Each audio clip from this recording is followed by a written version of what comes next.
Hey everyone, this is Tim from Your Six Tech. Today in this video I'm going to show you how to redeem a gift card on your Nintendo Switch if you're trying to add funds to your wallet or something like that.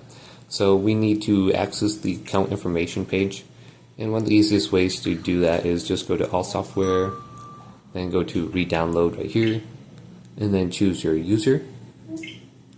And it's going to load this page, so it's going to be orange for like 5 to 10 seconds.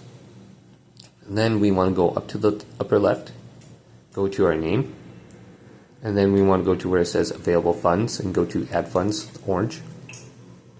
And then we have the option go to Nintendo eShop card. And then we can enter in the Nintendo eShop prepaid card right here. So if you want to add funds to your wallet or something like that.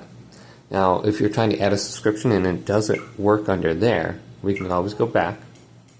And then we want to go to Nintendo Switch Online Membership, go to Membership Options, and scroll on down, and we can add a gift card under here as well. Redeem a code, enter a online subscription membership right here, and then you have the same option to redeem a code, and you should be able to see your funds in your wallet now, right on top. It says available funds. Hopefully this video did indeed help you out. If it did, leave it a big thumbs up. And subscribe to my channel down below for more technical videos coming up next on Your Six Tech.